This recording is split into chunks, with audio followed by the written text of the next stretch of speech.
Hospital Porter's pride and dignity. Stop the New World Order. Welcome to HPANWO Radio. Well, Angela Power Disney is a lady I've not met. She lives in Ireland, but I have watched several of her videos. She's done several very interesting interviews, and I've watched the videos, and I found her story absolutely fascinating. And I've contacted her, and we've spoken. She has some very interesting She has some very interesting insights into what's really going on in the world in terms of psychology and mind control. And this is based on her own experiences as a child, and some very nasty experiences she went through as a child. And what she talks about is actually quite enlightening when it comes to analysing things that have happened to me in my life. So I found just talking to her very, very interesting indeed. So I'm sure you will as well. Here we go. It's Angela Power Disney.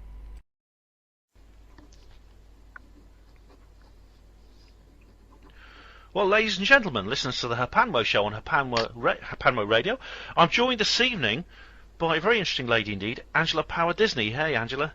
How are you doing, Ben? All right, thanks. It's good to talk to you again. It's great to you too, for sure. We communicated a lot, and I think we have similar interests and maybe even some similar experiences. But so, and of course, we both have a very good mutual friend, Kathy Morgan, who has been on this show. So I wanted to get your take on a few issues that's connected to the various nasty things that are going on in the world. Okay. So tell us exactly what you do. Well, I'm 60, so and I've been struggling with ill health since 2014. But I finished raising my 3 children. The youngest is 20. And once he did his equivalent of A-levels, I thought, right, I said, kids, mum's going back to work and it's going to be a rocky ride. So I went back to campaigning and activism and trying to piece together my own past, trying to take legal action on my own childhood, MKULTRA and paedophilia and abuse and so on. I just went back to work full steam ahead since 2 years ago.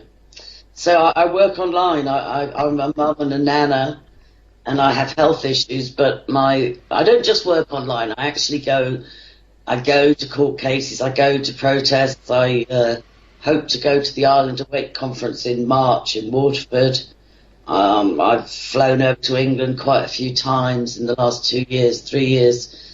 So that's it. That's me.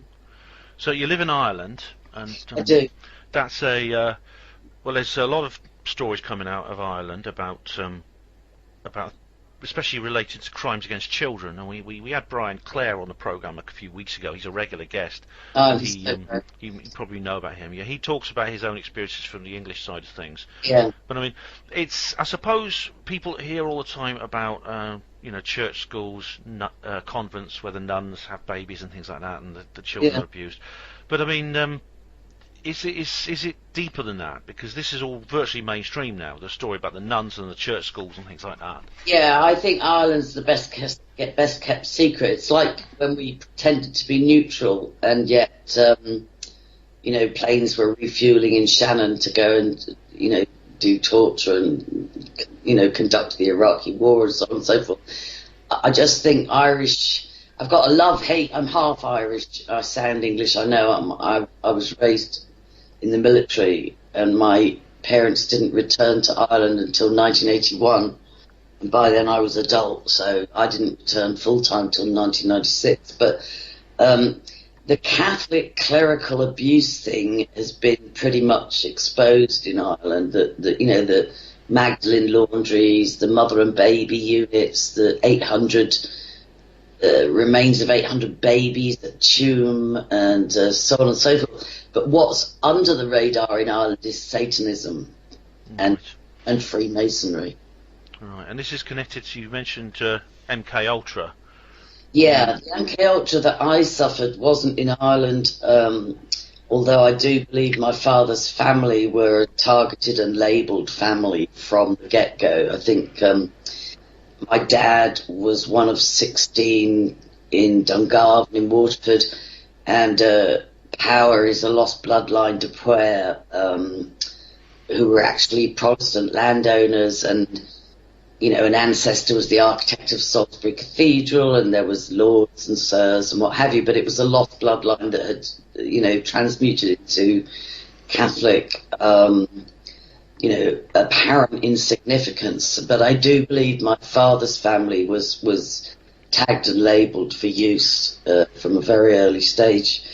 But my own experiences started, I can track it back with both my parents, I believe. Both were labelled for use in programmes, but I was born at a military base in Germany, RAF Vegberg, as was one of my sisters, and I believe, my mum was well and truly embedded into programmes by then, which started, in utero.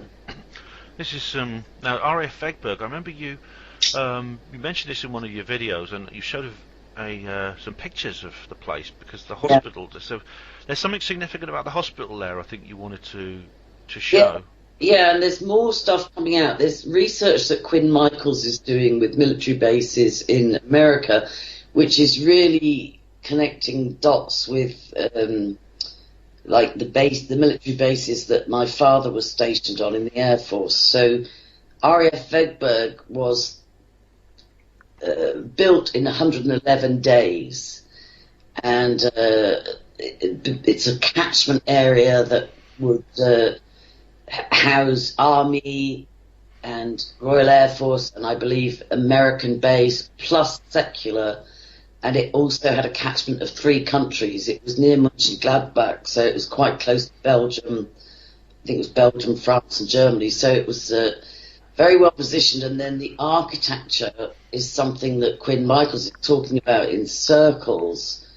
First of all, it was suspicious that it was built in 111 days, very much Freemasonic architecture and geometry and so on. And then these sort of circular inner courtyards for maternity, and I'm not sure if there was psychiatry, but catering and so on and so forth. And it's closed now, but I joined a group because I know I have a lot of suspicions about both my sister and I from birth on, and even before that.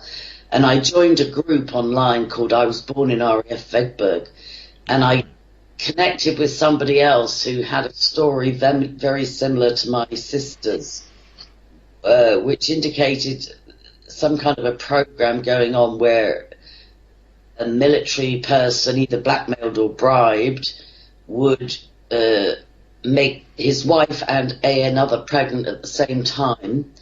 They would both be in the catchment of the hospital for maternity, and the babies would be switched at birth.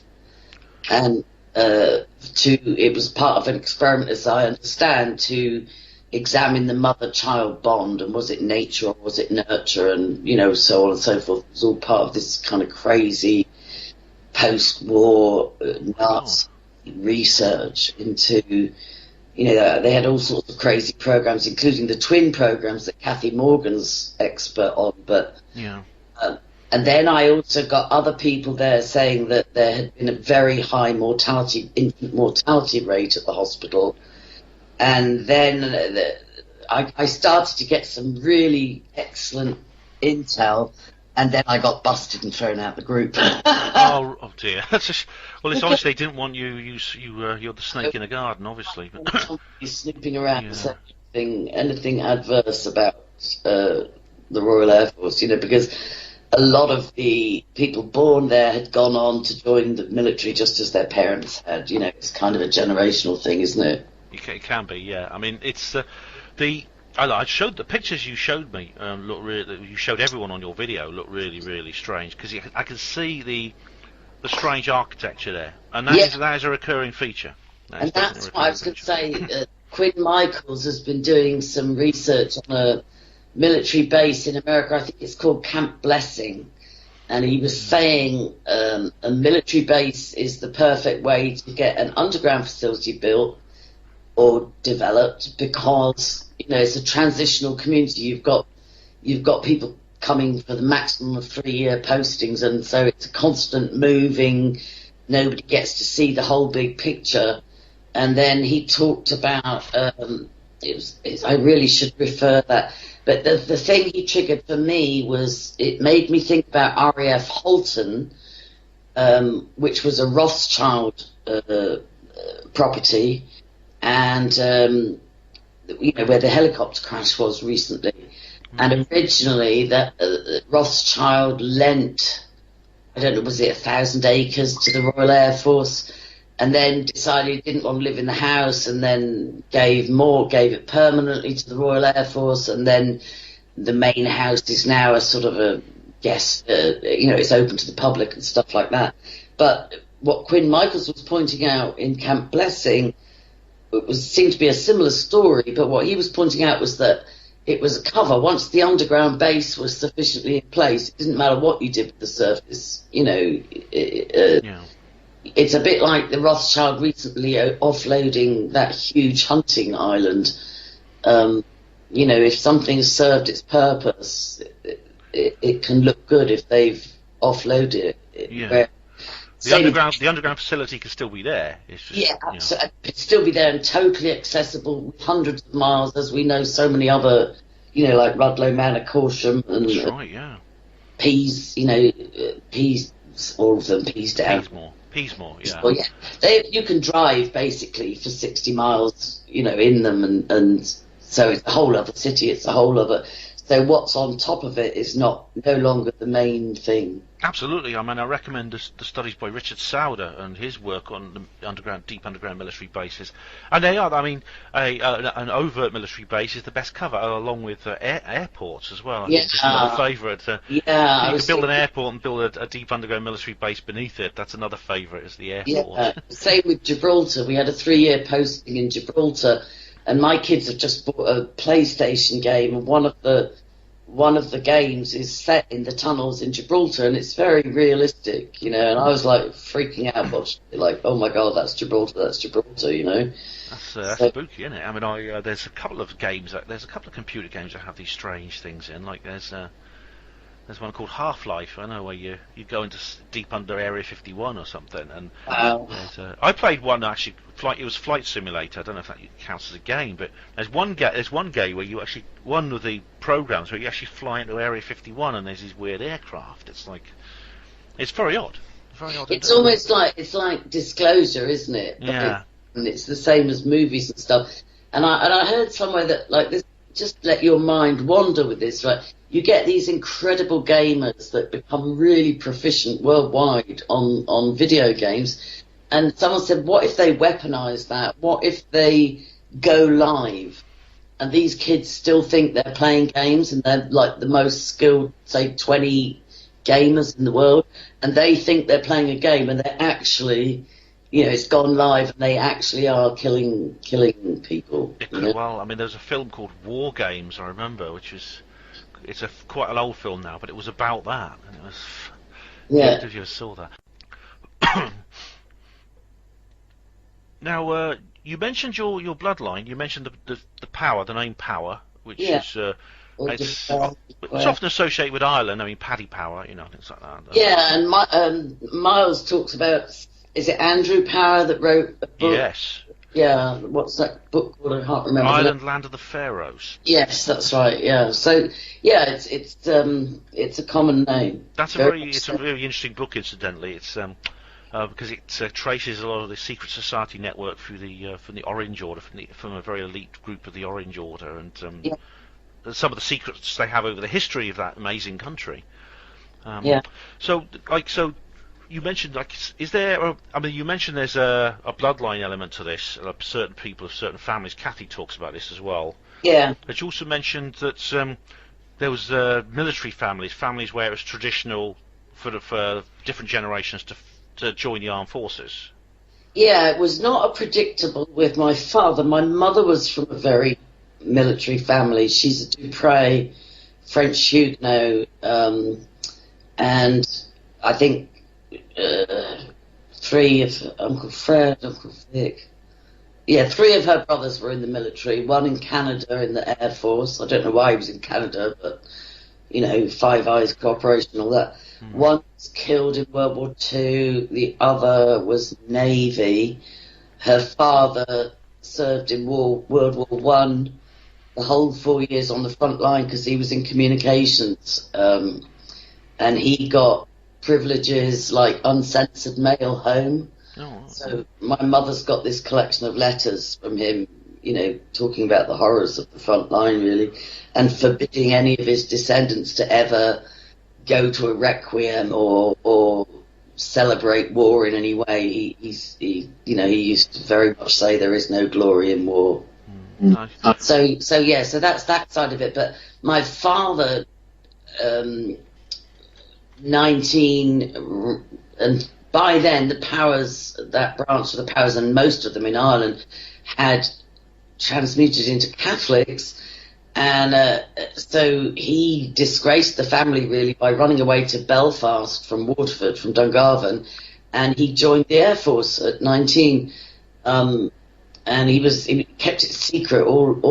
He never would go on parade. He never would like his photograph taken, and we never were allowed to mention on visits home to Ireland that Daddy was in the Air Force because it was the Brits, you know. As far as we knew our family identity at that time, it was Irish Republican, you know. It's I'm trying to piece together some of my own history at the moment, my own family. I mean, I've got an uncle who's in the army. I mean, my dad's never been, but I myself was in the Royal Navy for a short time. Okay. But I mean, I'm just wondering about, because I have there's some connections in my family to Dutch aristocracy.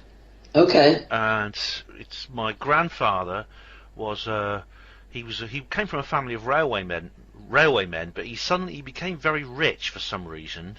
Okay. In his youth. And some people said this is something to do with the occupation, because he was part of this group that supported the Nazi occupation. Which is because it wasn't just a case with the Nazis. It wasn't just a case of conquest. You know, that some of the people in the Netherlands actually wanted it. You know. Okay. But funny thing is, it's like he was someone I never got on with. He was like very, very. But my mother, I see, my mum and all my uncles and aunts on my mother's side are very, very traumatized people. Very strange. Yeah. Very strict. They're brought up very strict Limburger Catholics.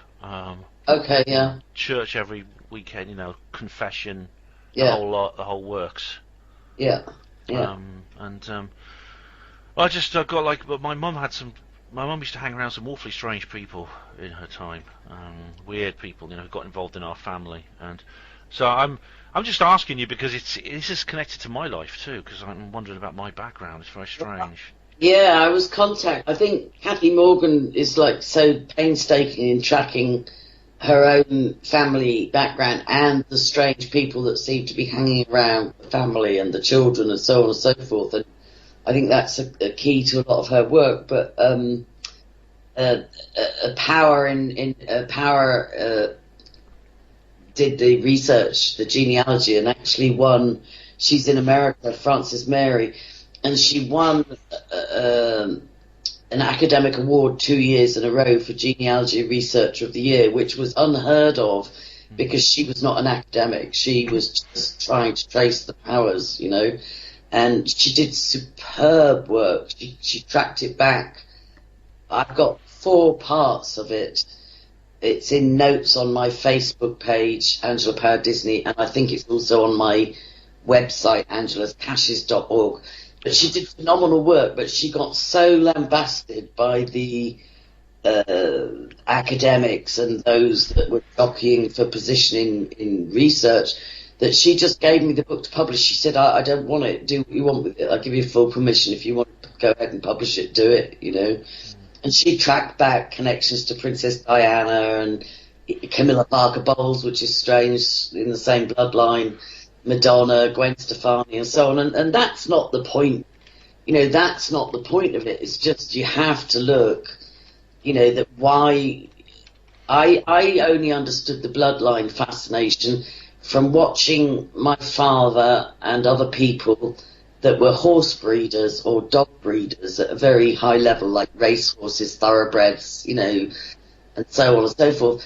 And they would spend hours upon hundreds of hours, you know, searching for a lost line in a certain, you know, so having become familiar with that, with horse breeding and dog breeding, and then it'd be like there'd be great excitement because a lost line would have been found in some remote part of so you bring it in and crossbreed it, and then it would correct, because you know, with inbreeding you can suddenly start to get you know, disabilities and, you know, yeah, that's right, yeah, you get haemophilia and things. So those types were always looking for a new line of the bloodline to introduce and breed with, to you know, to keep it pure and keep it healthy. I think that's what Princess Diana was, and I think that's what Kate Middleton and Meghan Markle are as well. Yeah, broodmares, and you know, and all connected, the same as all the American presidents being connected. You know, it's a mad scientist kind of thing where they're like, oh, we found one, you know, and keep it secret from even.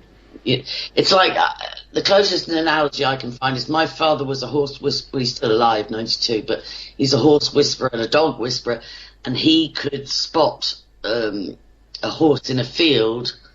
He just had an eye, and he could buy a horse in a field that looked like nothing, and it would turn out to be part of a lost line that was hugely valuable and, you know, hugely exciting in breeding circles. So that's where it made sense to me. Definitely. Psychic abilities is another factor. And my mother was a devout Catholic. Well, she lapsed a bit, but she went back to it when she got older, because she lost her mind a bit in the last few years. But unfortunately, but you know, she and went back to Catholicism. Yes, exactly. You have to, don't you, to go back? Yes, sorry to laugh, yeah. You know, but she was very liberal when she was young, I remember. But she used to have premonitions and things like that, and the psychic ability is it's nurtured and developed on purpose. She was very, very positive about her various premonitions, and she would say, there's going to be a plane crash, and it's going to be a plane, it's going to be a plane with red livery, and it's going to explode in midair. And I thought, and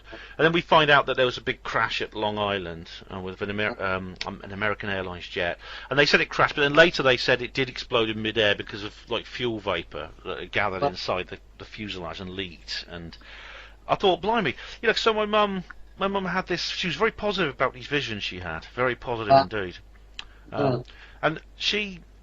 What's funny about that, my mum was she was a cinema usherette originally, and then in her early 30s she decided to go to university and study, and she studied psychology, and she became a counsellor. She trained as a counsellor, and then she worked as a counsellor for the rest of her life after that, until she retired. But she had to retire early through ill health. But she had all kinds of strange illnesses, but she sort of brought home this old lady one day she'd met at university. She was this old Scottish lady called Isabel, very old Scottish lady, and I just knew her as Isabel, and she was extremely unpleasant to me. She was emotionally abusive to me. I was like 13 years old at the time. Wow. You know, and she was not only emotionally abusive to me, my mum seemed to be very much under her influence. And my mum would sort of like follow her lead. Do you know what I mean? And this is very deja vu with this. You see, you know what I'm saying. Kathy said the same thing, because I brought this up to Kathy, and I mean, she was very interested, and my mum, for a 13-year-old boy, you know, when your mum turns against you like that, it's a pretty heart-rending thing. Romantic, And it was only years later, actually, I found out exactly who this old lady was. Her full name is Isabel Menzies Lythe. Okay. And I told Kathy about this, and I said she was involved with the Tavistock Institute. Kathy went and looked it up, and she was as shocked as I was when she found out. Wow. And but I just wonder, what the hell was this old lady? She's very prominent, one of the most prominent individuals in the history of psychological warfare. And for some reason, she'd latched onto my family, and she didn't do it to my brother. She just did it to me. Yeah. She was nice to my brother. Yeah. They can target target. Now I believe. Why me? Yeah, well, you see, it was the same with Kathy Morgan being a twin. She was targeted, and the other twin was. It was almost like a control experiment where the other twin was left to flourish, and Kathy was targeted, and then the two were compared. You know. Yeah. And it's just, if your mother, especially if your mother went back to academics and was studying psychology, and if there's a possibility there was some bloodline, stuff, then it's like, oh, could I meet your children, or tell me about your children, or I'd love to come over, and then it's very nefarious, it's very subtle. But it's like, instead of these crazy scientists studying horse breeding or dog breeding, a lot because Pavlov was pulled over from anthropology to do MKUltra, they just transitioned from animals to humans without blinking. Yeah. So it's like, where before you'd be looking for, a new line to introduce into a certain, animal breeding program, all of a sudden it switched to humans. And it wasn't just about the breeding. It was like, if your mother was malleable, and if this woman had groomed her, well then, of course, your mother would unwittingly feel flattered that this woman showed an interest, and, possibly be influenced to actually be cruel to one of her children because this woman was leading the way on that. It's all experiments, but a lot of the time, your mother, the parents, can be duped. Yeah. My mum, you see, my mother was very, very much in the pocket of this woman. I mean, she almost worshipped her. It was almost like my dad said, "Oh, it looks like Isabel has adopted my mum." It's almost like she became. What she did was groom her, but it looked like taking her under her wing. I mean, this is a long time ago. My mum died 12 years ago, but it's still, I still think about it, and it makes me shudder. Because I remember how it was really upsetting at the time. It was very extremely heart-rending at the time. 11 to 14 is a very, very vulnerable age for children. If you traumatize a child between 11 and 14, it's going to have a profound effect. Obviously, there's the Jesuit thing of, the first 3 years are ideal for trauma-based mind control, and then the Jesuits say, give me the child till they're 7 years old, I'll give you the man, and then there's almost the cut-off period if you're going to sodomize or traumatize sexually a child for the purpose of splitting them. Ideally you want to do that before 12, but you can traumatize and, sabotage bonds, family bonds, mother-son bond, whatever. You can do that. There's almost no cut-off period. Yeah, I mean, this is harrowing. 13 is a horrible time to have that done. Yeah, it's. I mean, this is harrowing stuff for people who are new to this information. It's harrowing that these things are happening. But as I said to Brian, it's Brian Clare. It'd be worse if people weren't talking about it, because it's still happening whether you talk about it or not. Yeah, that's a fact. Yeah. Does this mean? I mean, could I have a twin out there somewhere I don't know about? Is that possible? I don't know. I do know that I lost a twin, and my daughter lost a twin, and my cousin, my auntie Sylvia and Uncle Vic, they were twins, my mother's siblings, and then my cousin Janice, she went to have surgery at the age of she'd never been able to have children. And she went to have surgery, I think she was about 40, and they thought she had a tumour on her spine. And when they did the surgery, they found it was a mummified twin that was attached. So there's a lot of weird twin stuff. My 23-year-old was a twin. I lost his brother, and if I'd have believed the hospital, I would have lost him too. But I just kept saying, the baby's alive, and they said, no, you've definitely miscarried. And then I argued the toss, and so they did a scan, and of course they found a heartbeat. And the same happened with my daughter. She was told she'd miscarried and sent home, and then she was still pregnant 3 weeks later, and it was the same thing again of losing a twin. And again, with the animal things, it reminds me of my father talking, being a horse whisperer, talking about squeezing. It's a horrible practice they have. If a mare gets pregnant with twins, it's not predict. You can't guarantee that there's going to be a safe birth, and so they had this horrible habit of squeezing one of the embryos to save the good, to produce one good. It's a horrible thing, but one, because they're valuable animals, so to produce one good animal, they would abort one of twins on purpose. And I think there was a lot of Nazi scientists. I mean, Kathy's probably more, educated on this, but I think there's a lot of work went into this fascination of, if a woman's pregnant with twins, maybe we can get the best of both into one super baby. That was Joseph Mengele and people like that. Yeah. Yes, yeah. Because Mengele supposedly disappeared at the end of the war, but he wasn't. He was actually part of Operation Paperclip. But he worked in the United States under an assumed name. Not just there. I know he was Dr. Green and so on. I believe he had free... I believe, and I can't prove this categorically, and when my case was investigated, Wiltshire Police reported the Royal Air Force for being uncooperative. They reported them to the Ombudsman.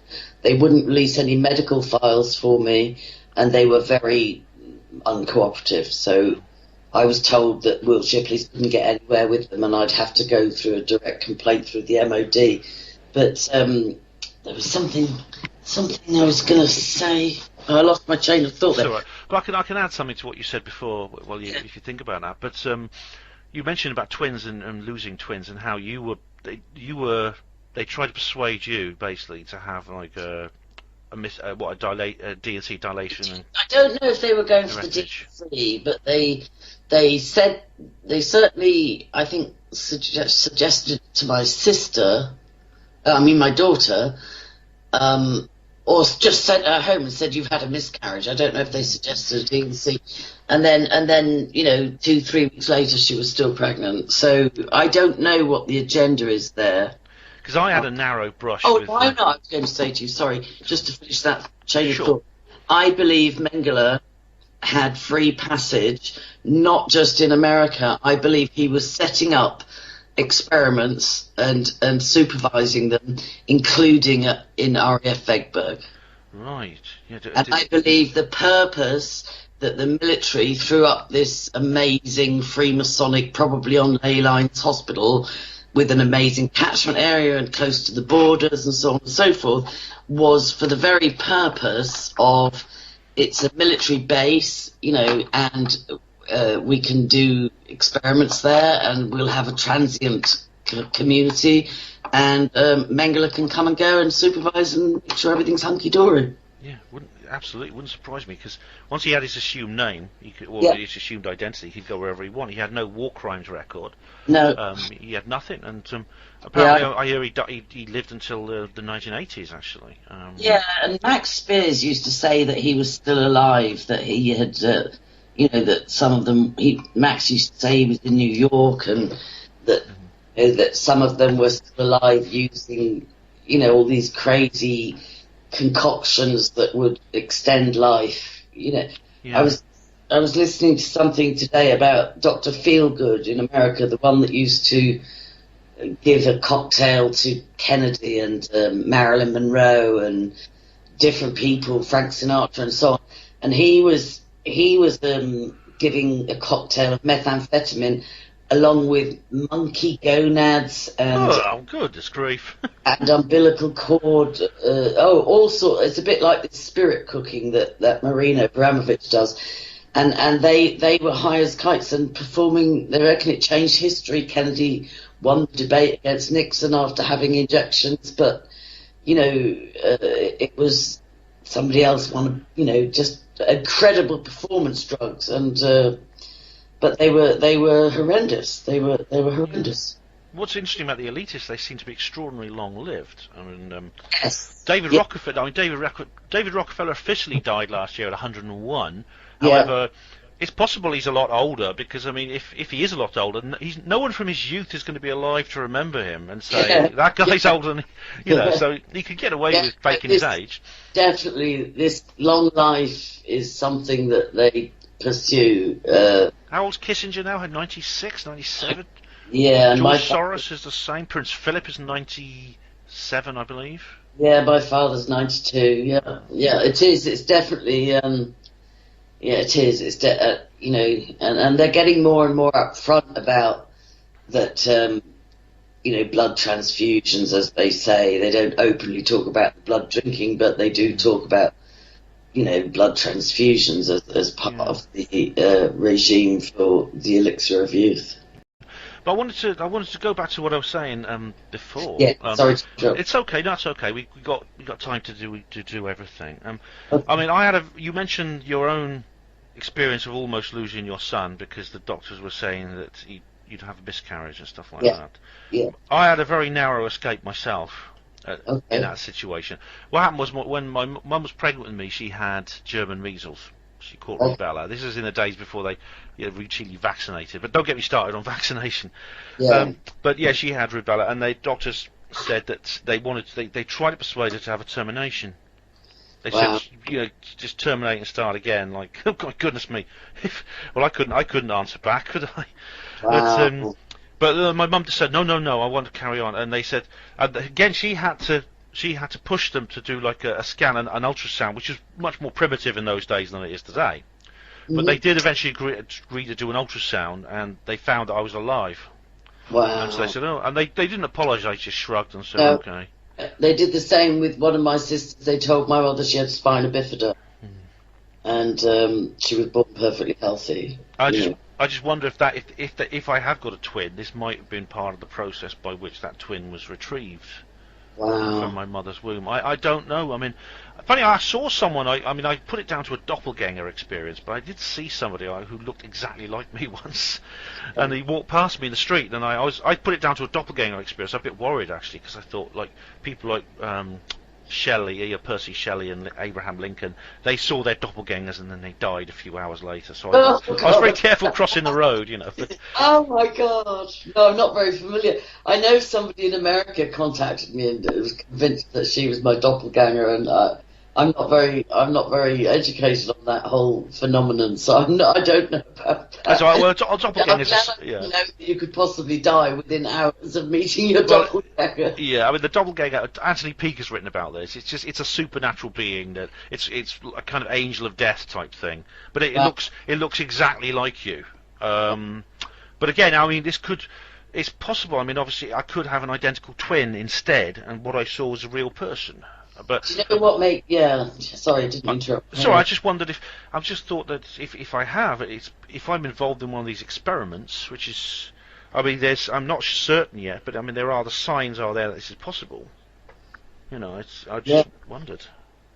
Yeah, you're just making me think that if it's true, as I believe it is, because my sister Fiona was born in RAF Egberg, 3:30 in the morning on the 16th of July 1956, and then I came 11 months later, 3:30 in the morning, 16th of June 1957, same hospital, same ward, same everything. And my they took the baby away, and then half an hour brought the baby back with Fiona to my mother, and my mother said, that's not my baby. My mother clocked something straight away. She said, you brought me the wrong baby, that's not the baby I gave birth to. So she kind of, and so what makes me sad is Fiona's dead and I believe murdered, you know, because we were going to get DNA tests done and all the rest of it. But what makes me sad is that I could have a half sister somewhere out there that I've never met or known, because if they did swap the babies, you know, and you know, the military wouldn't even release my medical records, let alone release anything that might lead to those kind of experiments going on. So it is a funny feeling to think there could be somebody out there, isn't it? It is a really, really strange feeling, and it's an uncomfortable feeling. And yeah, it is. It's like a complete. Yeah, and I don't know how to ever prove this because I'm not certain. And my mum's been dead for 12 years. My dad's got his head in the clouds over this entire issue, and I can't even discuss this with him. It's hard. That upsets me because both my parents were like, my father's diagnosed with dementia, but I often think some dementia and Alzheimer's is because, now this is a bit controversial me saying this, but some diagnoses of dementia and Alzheimer's are actually, I think, an evasion of accountability, like, for instance, Greville Janner. Yes, that's right, yeah. Very convenient that was, wasn't it? It's faked or not, I think if somebody cannot face up to something they've done, the easiest thing is just to let your mind wander, and that becomes a permanent state of being. Now, I'm not saying that's the case. You know, I'm sure GMO foods and chemtrails and all sorts of other fluoride and all sorts of other things have contributed towards Alzheimer's as a very real condition. But certainly with the likes of Greville Janner and my father and others, I see it as more of a cop-out, you know. Yeah, I mean, I do see what you mean. My dad is mentally normal. He's 72, but he's that's young. That's young. I'm 60. Gosh. He's quite fit for his age. I mean, he goes to the gym and he jogs, and he's mentally normal. But it's not a physical problem with his brain. It's just he's just got the kind of personality where he just goes into denial, and I just can't approach him. I know, right? But that's the thing I was saying is my mother's mind is still very sharp, although she suffers from dissociation too, and she was subjected to electroshock therapy, and she was told by the military psychiatrist that, we're going to memory wipe, we're going to identify trauma in your life, and then we're going to memory wipe it with this electroshock therapy. It's the latest thing. So she has suffered and been targeted. I would think she was evacuated from World War II at the age of 4 or 5 for 4 years. You know, I would think she was on a list somewhere from as early as that, if not earlier. But she has the capacity to join the dots for me. And she was at one point when Kathy Morgan stayed with me for 2 months when she was moving to Ireland, and my mother was starting to disclose and giving some phenomenal information, but the family shut her down, you know. Oh dear, that's a shame. And even she shut herself down. She just said, it's a very dark thing in my dark time in my past. I don't want to dwell on it. I don't want to think about that. But you could put my mother, myself, and 2 of my sisters, and we would all discuss the same incident, and you could see people blanking out and having memory gaps and freaking out that didn't happen. Yes, it did. You went to boarding school. No, I didn't. You know, craziness in terms of memory wiping and dissociation. It is, and it's sad because it very often it's not necessarily sinister. It's simply a survival mechanism. And in the case of my dad, he has no malicious intent. It's just these are things too painful for him to face. But I feel frustrated with that. I feel like I do too. Yeah, the greatest gift a parent can give their children is the truth, like an absolute, you know, here's everything I know, good, bad, and ugly, of who you are, and especially if you're any kind of survivor, any kind of MKULTRA subject, whether you knew or not, the greatest gift you can give that person is to say, here's the missing link you've been looking for. You know, I can tell you this, and, you know, this happened, and this person said so-and-so, and we agreed to that. And so, you know, the chances are we'll forgive them. Yeah, I don't want to, I mean, I have a very good relationship with my dad now. We get on very well. He's, like I said, he's very healthy. He's got a girlfriend and everything. You know, he wouldn't believe he was 72 actually. And I don't want any animosity, but I do feel there's unfinished business between us. Yeah. And it comes down to this, and I often wonder if there's things he's not telling me, or things that maybe he's blanked out himself. You know what I mean? Yeah. I can remember my father was dying in 1998, I think it was, 97, 98, in Cambridge in Addenbrooke's Hospital. And I hitchhiked there. I think my car broke down, and I just hitchhiked, and I got there.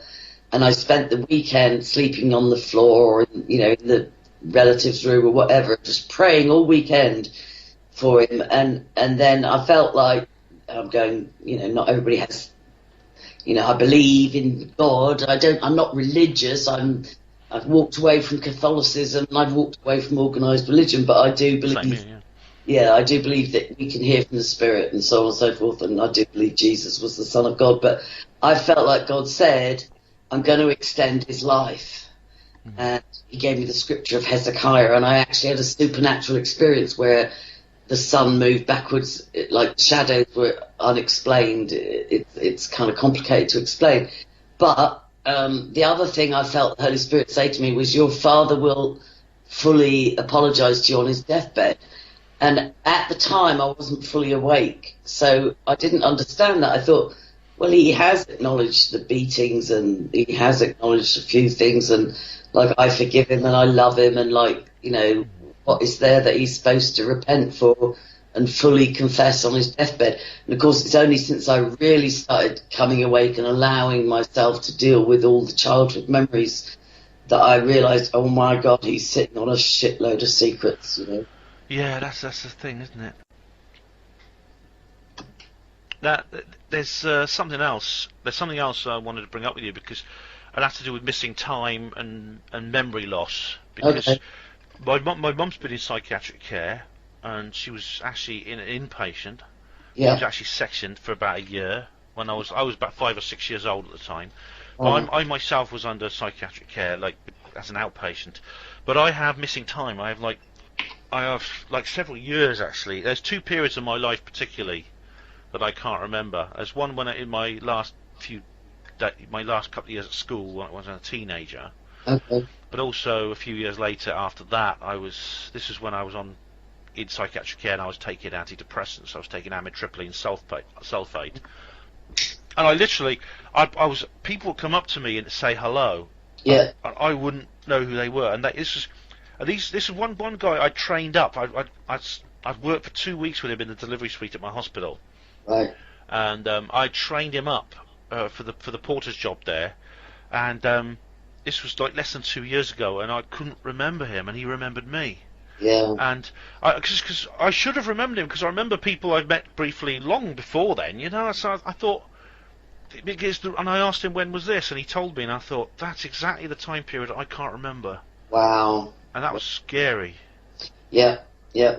You know what I mean? I tell you what really catapulted me into doing the work that I'd been avoiding about the first 8 years of my life was when my children, particularly one of my 3 children, said they had huge memory gaps. And I thought, oh my God, this is generational. Do you know, that's when I thought, because I had resigned myself to never mind the first 8 years, can't make sense of any of it, so let's just leave that be. But then when I started seeing the same symptoms in my children of, you know, years of memory gaps and loss and dissociation and stuff, I thought, oh, I have to do this. I have to do the work, you know. Do you think that's what led you into the work you're doing now, what you've dedicated yourself to?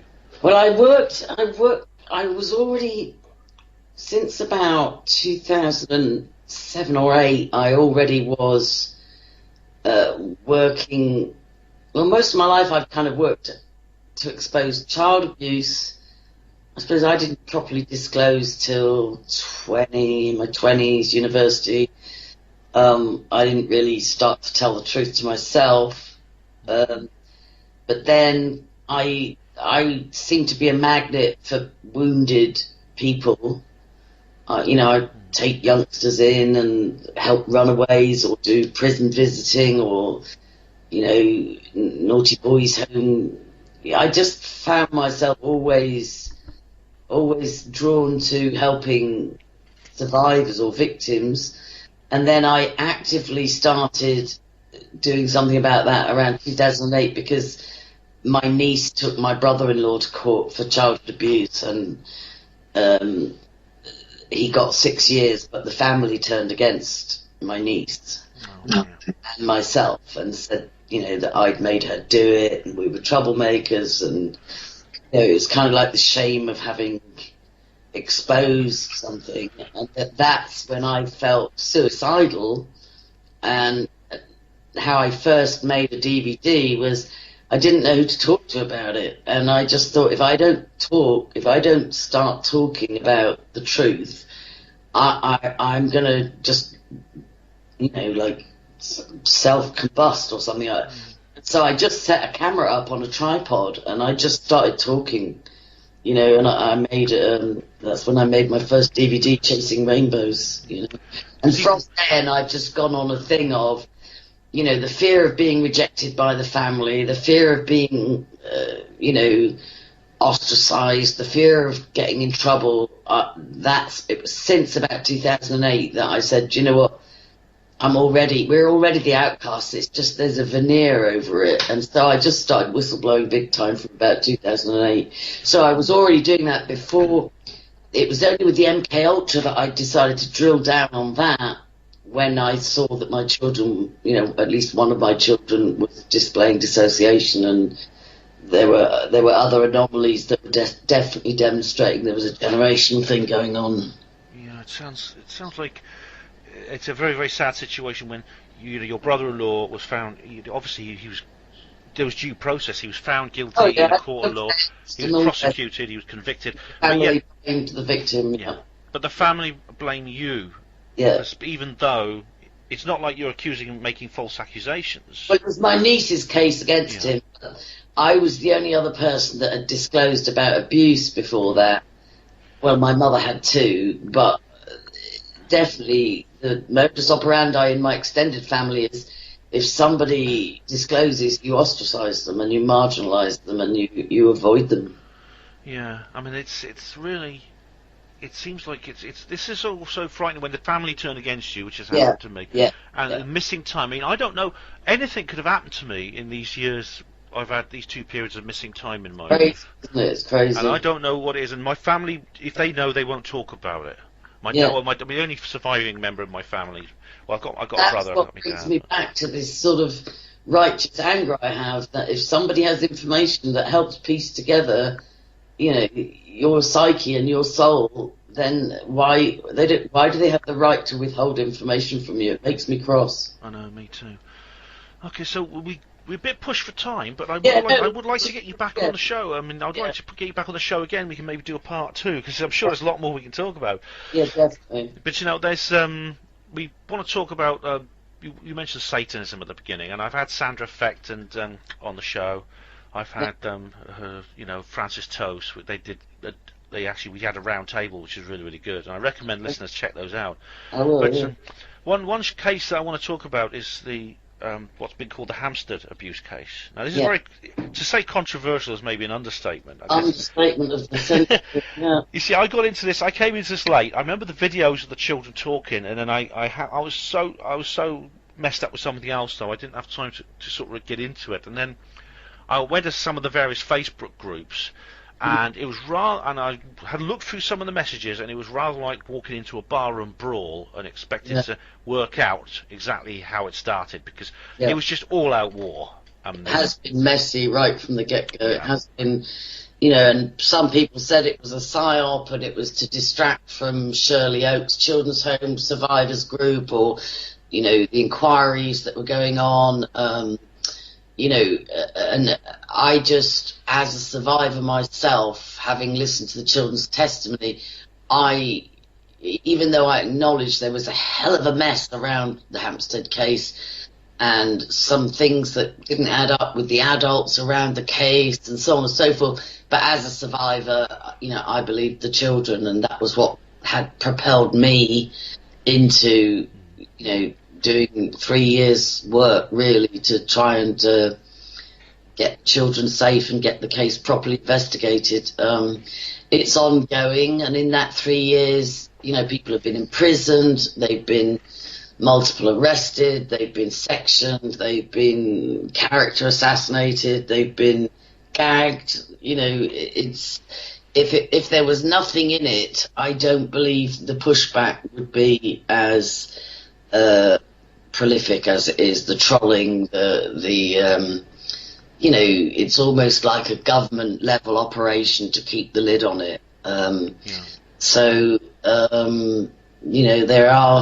there are still people. It's like unfinished business. I do have days like today where I think, do you know what, it's 3 years, I've done everything I know to do, I've risked everything, I've suffered, if I was, thank God I'm not like at the age where I'd be looking for a job or dating online or anything, because if anybody looks up my name, it's a fucking nightmare. They've absolutely destroyed my name. But they do this sort of thing, don't they? They reputation. They've done this to me. They got me kicked out of my job, and I've been like, basically, wow. They will do that. Yeah, discredit and destroy. It's a very real tactic. It's a very real counterintelligence tactic. So So, I have days where I think I've given 3 years, I don't know what else to do. It looks like the cover-up's going to succeed. It is messy. It's not as straightforward as we would like it to be. But I still am praying and hoping that the children will be located and transparently safe, because the latest information I got was that the father had won full custody and has them in America. Oh dear. I mean, this is so very distressing, because I was, when I saw the videos, I was pretty shocked about it, and then I went online, and Belinda McKenzie had done a video. She'd done like a vlogging video, and I just said, I put one little comment on. I said, "Hello, Belinda. Hope you're well," because I know Belinda. I mean, I got, like, the amount of abuse I got just from that comment was unbelievable. Yeah, I got called names. The amount of names I got called were incredible. It's like an alligator. It's like negotiating an alligator pond to get to rescue the children. It's not faint-hearted. There are some breakthroughs. I have made contact with somebody that was consulted by Scotland Yard, but having, he agreed to me disclosing our conversation, and of course the trolls have identified who they think it was and targeted somebody and gone after them, and rocks outside the window and all sorts of like craziness. So it's a dangerous game.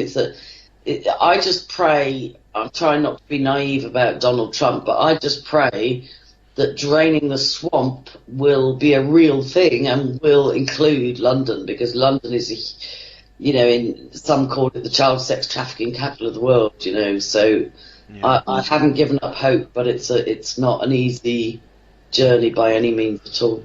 Well, if he means what he says about draining the swamp, and he seems sincere, I just hope he doesn't get sucked down into the swamp himself. That's the problem. Yeah, I do believe there's blackmail stuff out there on him, but I don't believe it's satanic ritual abuse or child baby raping, the kind of evil stuff that the Satanists do for power and attaching, demons and accessing fallen angel technology and secrets and fame and all the rest of it. There are those, and then there's just the simple blackmail thing. I do think there's dirt on Trump, but I don't think it's the Clinton level. I don't think it's the Marina Abramovich level. I don't think it's the, Alefantis and Podesta. They're in a league of their own. They really are. Yeah. I mean, you mentioned, going back to RAF Egberg, you mentioned that it was built possibly on a ley line. Yeah. Now, and in a circular, these circles. I recommend people Quinn Michael's YouTube channel. His research. He's doing huge, fantastic research on circles with building and underground and Quinn, yeah. Quinn Michaels. Quinn Michaels, yeah, that's it. Yeah, there's a lot of stuff that ties up with the military and architecture and underground facilities and so on. Yeah. So, yeah. So that's interesting. There's like the satanic element. Of course, we have this architecture. We have the ley line is always a part of this satanic ritual, which is why they do things in cathedrals. Yeah. They use cathedrals because cathedrals are built on ley lines. Yeah. Ancient monuments, of course, we know. Maria Wheatley's been on the show. She's talked about this. Of course, at RAF Egberg, they were doing non-consensual medical experiments on people. Yeah, absolutely. Yeah. Absolutely. And Tamsin McKenna Williams is good on ley lines as well. There's, I'm sure there's a lot of people that have got, it's energy harvesting, and it's a whole occult, esoteric, it's a whole other world.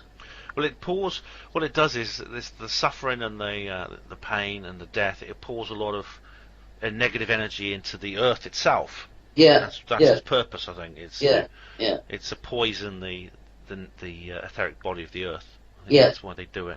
And of course, children. I mean, this is why they're doing this to children. I mean, it's shocking information, but I think people need to know about it. It really is. Definitely, I think when you have people on like Brian Clare, and I've met quite a few of the children's home survivors, Mickey Summers, and many of them. Brenda McNamara. I've been to protests outside Parliament.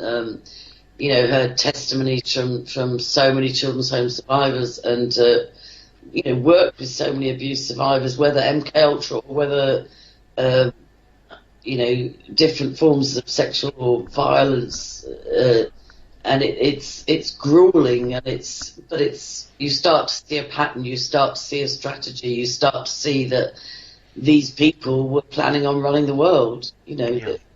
So anyway, look, I know you've got another interview to do, so I'd love have to soon, yeah. and we'll do a part 2 whenever Definitely. you.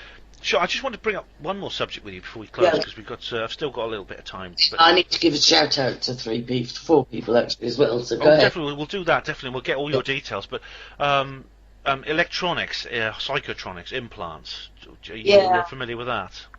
Well, I run a group on Facebook, Mind Control, Social Engineering and Diabolical Experiments in the UK and the US. So I do have some people that are targeted that way. And I have wondered about implants. I sent you a photograph of pretty horrendous open surgery, catastrophic surgery I suffered in January 2014 at the Mater. And then a high-level survivor from America, I posted that awful photo, and she got in touch and said, "Oh my God, that's exactly what was done to me." And the excuse that I was given was that they were removing gunshot. She said they told me I'd been shot and they had to open me up to remove the gunshot, whatever. But I do believe, and then I've wondered about catastrophic dental treatment. I do wonder about implants. It's so easily done, and these days they don't actually need to put an implant in you. They can do it with nanoparticles and like just spraying the atmosphere. CRISPR. There's so many ways that people can be wired up for 5G. But I've never personally suffered what I would call that electronic targeting. Thank God, because I totally believe like David Scherter and different people, even Nina Valentine when all her hair, was falling out, and Nina and I both share anomalies where we'll get swollen feet, and she still gets that, yeah. Yeah, and so do I, and we'd sort of exchange gruesome photographs and so on. I do believe it's a real thing, but thank God that I think I'm more overtly targeted. If I go anywhere near a bloody hospital or a dentist, I take my life in my hands, because it does seem weird. It does seem weird because I mean you mentioned, we were talking off the air about the legal process you've been through to sort this out, but I mean it's to me it looks like a pretty open and shut case. There's an incision which they said was a laparoscopy, which is where they just put in a keyhole, and then went open, and then they reopened it with a scalpel on a dirty ward. Didn't even take me back to theatre, just reopened the wound on the ward without further anaesthetic. And then said, "Oh, now the wound's been opened twice, we can't stitch it.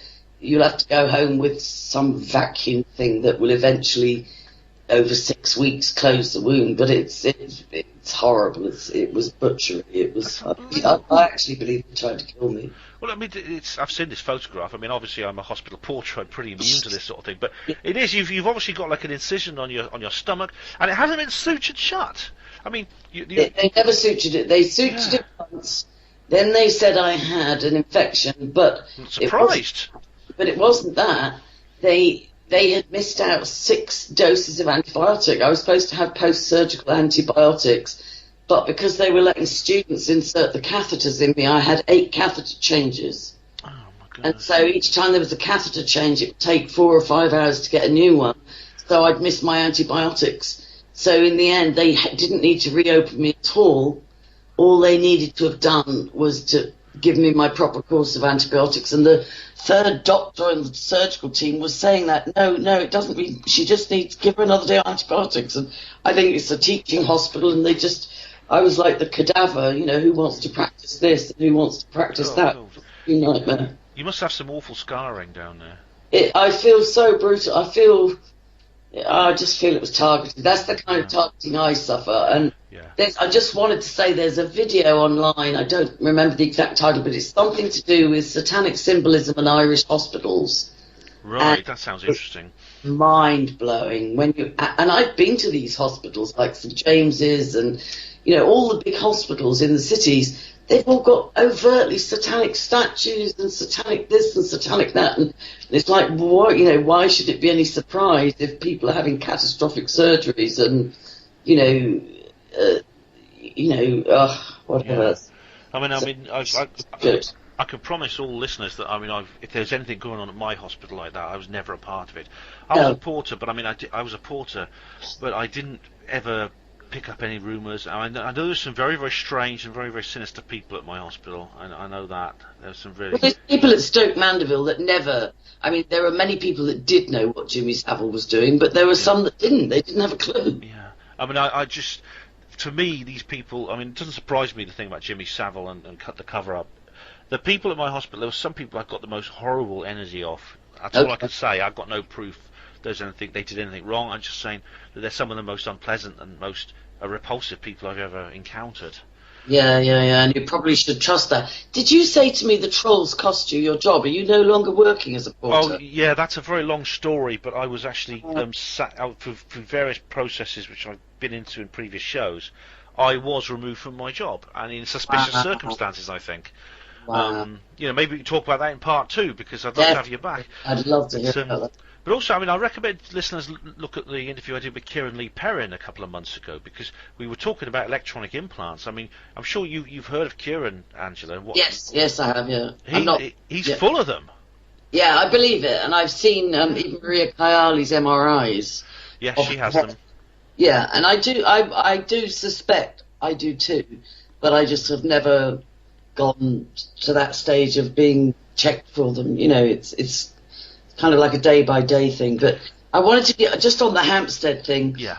So I've been doing some work on, child trafficking, the latest variety of it, which is, I think, operating through social services. It used to operate through the children's homes. I think they, prisons and then children's homes and military children, and now they've moved on to a blanket thing of social services. So Eugene Lukyanenko is he's either in prison hospital or he's back on the wing on full starvation. He's 68 days or something into a hunger strike,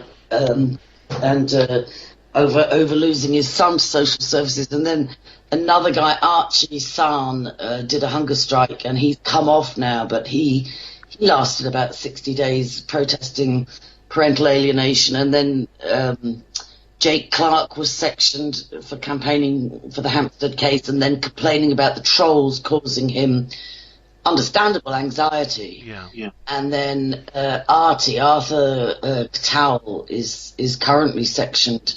And now he has fessed up to having, I think he had a cocaine habit, I think it was, but that was not the issue. The reason he was sectioned was because he was trying to get a court case regarding satanic ritual abuse, including the Hampstead case. So just a shout out to, all, and there's more, there's multiple arrests. Sabine's still on bail and gagged, and, I distanced myself from the Mackenzie Friends. You'll see that in my last update, but I don't wish on anybody to be maliciously sectioned, maliciously imprisoned, and maliciously removed from their job, character assassinated, hounded and trolled. I just think that's warfare. It's terrorism. It is. It is an emotional terrorism. It's designed to silence people and to stop investigation. And it's very sad this happens. I mean, but do you have any website? I mean, you've got a YouTube channel. I do. I've got a website, angelascaches.org. It was a play on the,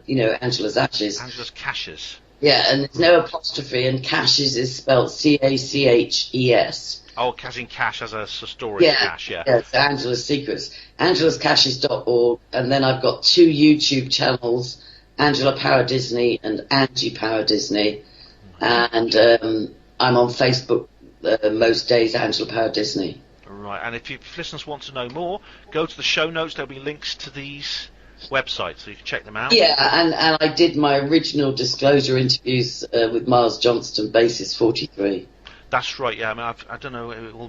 It depends on whether Miles has decided whether he wants them on his station or not. Last time I checked, they're still up, but if not, they're on my website and they're on my YouTube channel. Okay, if you find them on Miles' channel, download them, all right? Because next week they might be gone.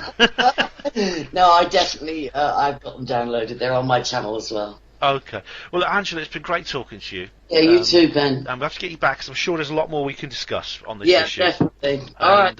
Thank you very much. Angela Power Disney, ladies and gentlemen. All right. Okay. God bless. God bless. My goodness, even listening back to that, I feel it's chilling.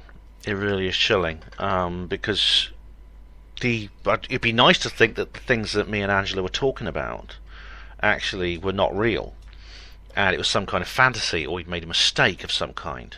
But that's not true. They are real. What Angela talked about is only one of a very, very large subject I've discussed with other guests. Brian Clare, I mentioned, also Kathy Morgan, Neil Sanders, and Mark Devlin, and others, many, many others. It gets to the point where you can't even trust your own mind. The keep of the fortress in this war is our thoughts. As George Orwell quite rightly pointed out many, many years ago, the battlefield of the 21st century is the human mind. Psychological warfare is the absolute front line in what our enemies are doing to us. If we can keep our thoughts together and keep our mind together, they can't win. But if the walls of this keep fall, we're finished. And that is the stark truth of the nature of this war that we're fighting right now. Our enemy is ruthless, is extremely well funded and equipped, and, well, sometimes it seems to be gaining an enormous advantage against us. When I speak at Dreaming Sources, the conference I'm organising in Oxford, I'm going to be launching a brand new speech, one I've never done before. It's an exclusive, and it's going to be entitled "Is There Any Hope?"